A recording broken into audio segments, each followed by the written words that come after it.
Welcome to another special feature of American Rifleman Television. We're standing here at Battle Road, 250 years after the events of April 19, 1775. It was along this route that British regulars coming out of the town of Concord were trying to return to the city of Boston. And it was along this path that they encountered hundreds and then thousands of militiamen who were trying to prevent them from returning to Boston. And we're going to visit the sites where they fought, and we're gonna hear their stories, and we're gonna understand the arms that they used and what the impact of those arms were along this route.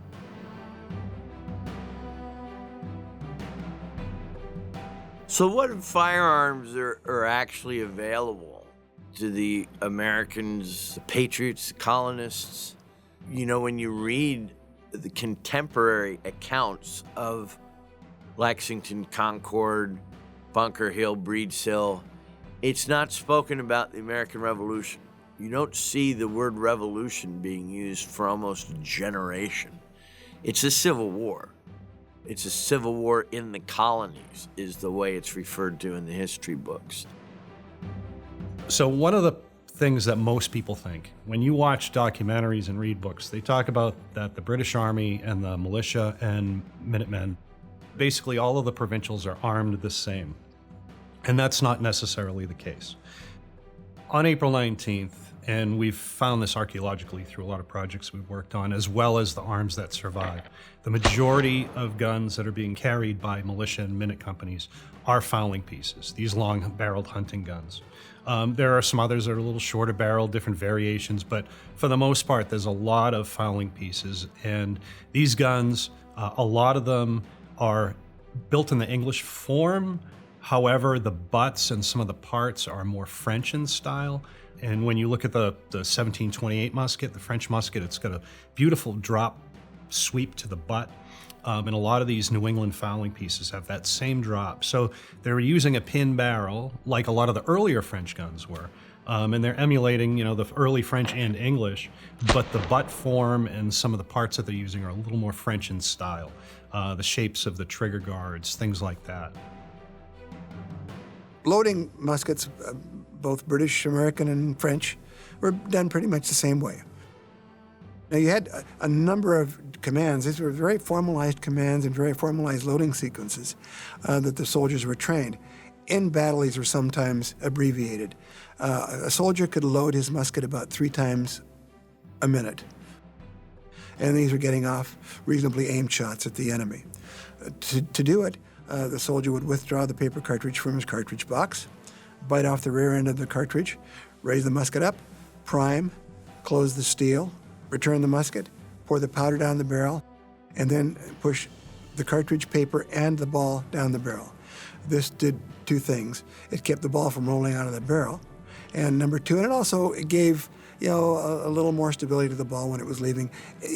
Considerably, it might give it a little more accuracy. So the majority of the fowling pieces are going to be a smaller bore, 62, maybe 64. There are a few that are larger than that, and some smaller. There's some that are recorded as around 50. So you're going to have a variety of ammunition that's going to be fired out of these guns. And later on in the war, this becomes a problem because you have to supply so much different ammunition for so many different guns to be able to have these guys armed and equipped and ready to fight. But the majority of these guns that they're carrying are smaller bore. And we found this again by checking the bores on extant guns, as well as the musket balls that we found archaeologically, measuring those and looking at the windage, basically the size of the ball. If it's a 56 ball, we know that it probably was shot out of about a 62-inch bore.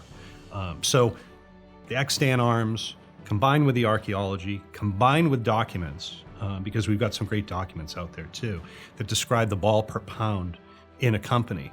And when you look at that chart, the majority of the guns are fowling pieces. So that's, I think, through April 19th up through Bunker Hill until they start to build and acquire other arms, the fowling pieces are the main gun of the minute and the militia companies.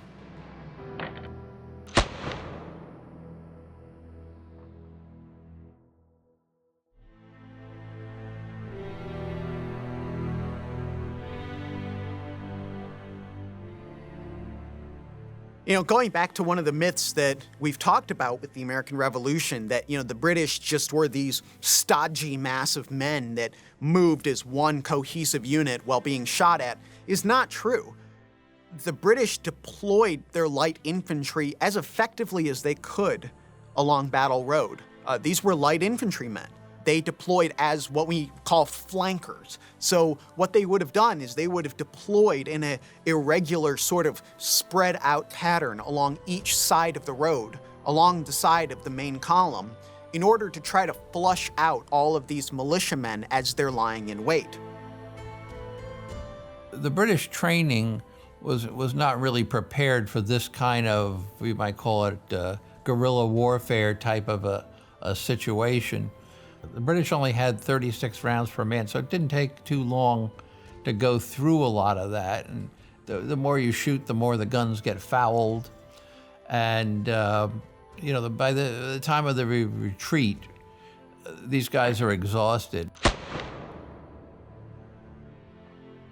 After the devastating effects of the British fire in Lexington on the morning of the 19th, Reverend Jonas Clark, the Reverend in Lexington, comes out and he gives a sermon and a prayer, and Captain Parker reforms his company and marches off to meet the British on their return from Concord, which you have to admit is an amazing move after what they had just seen and had so much death and destruction. But he forms his men up and they move and they get to the Lincoln-Lexington line and they wait. It's a pretty nondescript main road now. But at the time, it would have been a bridge. And the problem that the British had was, in order to cross the bridge, they had to call in all of their flankers. And once they called in all of their flankers, they were even more vulnerable. And one of the other problems with Parker's Revenge is it's along a bend on the road, and there are some heights that are perfectly positioned. We're standing here along the heights of Battle Road, just outside the town of Lexington, Massachusetts. And this is the site of what's become known as Parker's Revenge.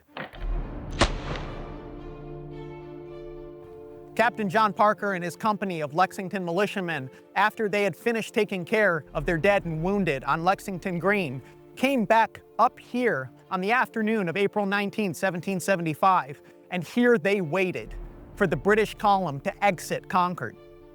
And along the modern road just behind me is where the British came.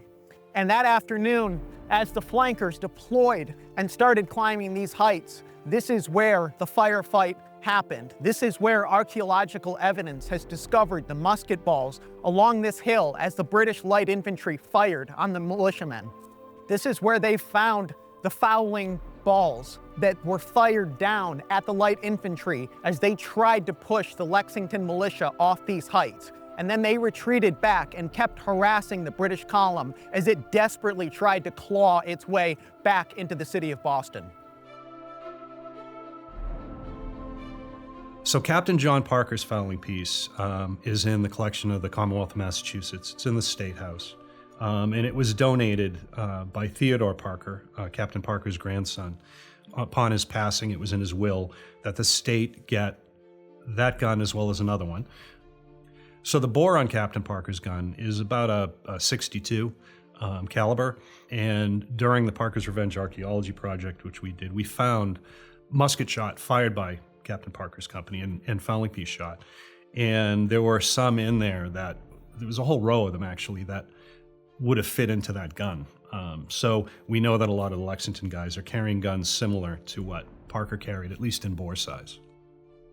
And his fowling piece, it looks like it had been converted to percussion in the 19th century. The barrel had been shortened a little bit because, again, what these people, they're frugal New Englanders, they're going to take this gun and use it even longer. So they shorten the barrel to go with modern thought on ballistics with hunting, and they move on to the percussion ignition system because it's more effective for that time.